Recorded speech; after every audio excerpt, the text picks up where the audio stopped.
একবার এক মহিলা তার বাড়ির উঠোনে দেখলেন ৩ জন ভদ্রলোক বসে আছেন। তখন তিনি তাদেরকে ডেকে বললেন যে, আপনাদের তো কাউকে ঠিক চিনতে পারলাম না, কিন্তু আপনাদের দেখে মনে হচ্ছে আপনারা বেশ ক্ষুধার্ত। আসুন, ভেতরে আসুন, আমি আপনাদের কিছু খাবার ব্যবস্থা করছি। তখন তারা জিজ্ঞেস করলেন, বাড়িতে কি বাড়ির কর্তা আছে? তখন গিন্নি বললেন, না, বাড়িতে কর্তা নেই। তখন তারা বললেন, আগে আপনার বাড়িতে কর্তা ফিরুক, কর্তার কথা শুনলে তবেই আমরা ভেতরে প্রবেশ করব। সন্ধেবেলা বাড়ি ফিরে যখন কর্তা সব কথা শুনল, তখন তিনি তার গিন্নিকে বললেন যে, যাও, তাদেরকে ডেকে আনো। এবং গিন্নি তার কথা মতো তাদেরকে ডাকতে গেল এবং তাদেরকে গিয়ে ডাকলে তারা বলল যে, না, আমরা এভাবে প্রবেশ করতে পারি না। তখন গিন্নি ওই বৃদ্ধ মানুষগুলোকে বললেন যে, কেন, কি সমস্যা হলো আবার?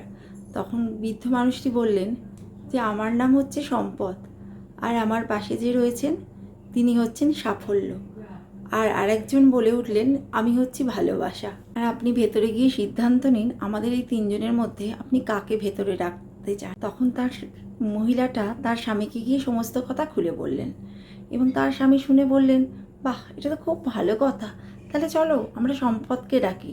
সম্পদকে ডাকলে আমরা অনেক ধনী হয়ে যাব আর আমরা সারা জীবন খুব খুশি থাকবো। তাতে তার স্ত্রী সম্মতি দিলেন না। তিনি বললেন, আমাদের মনে হয় আমাদের সাফল্যকেই ডাকা উচিত। এদিকে পাশ থেকে অন্য ঘরে বসে থাকা তাদের মেয়ে এগুলো সব শুনছিল।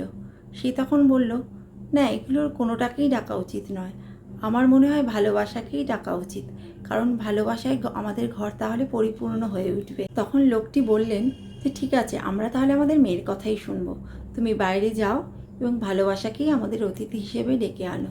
মহিলাটি সব কথা শুনে বাইরে গেলেন এবং সেই ৩টে বৃদ্ধর মধ্যে বললেন যে, আপনাদের মধ্যে ভালোবাসা কার নাম, এবং আপনি আমাদের অতিথি হিসেবে ভেতরে আসুন। তখন ভালোবাসা নামের বৃদ্ধটি উঠে দাঁড়ালেন এবং বাড়ির দিকে হাঁটতে শুরু করলেন।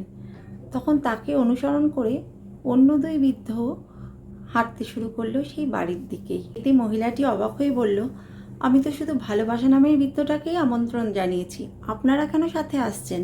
বৃদ্ধ লোকেরা বলল যে, আপনি যদি সম্পদ আর সাফল্যকে আমন্ত্রণ করতেন তাহলে আমাদের বাকি ২জন বাইরেই থাকতাম, কিন্তু আপনি যেহেতু ভালোবাসাকে আমন্ত্রণ জানিয়েছেন, তাই সে যেখানে যায় আমরা ২জনেও সেখানেই যাই। যেখানেই ভালোবাসা থাকে সেখানেই সম্পদ ও সাফল্য থাকে। ধন্যবাদ।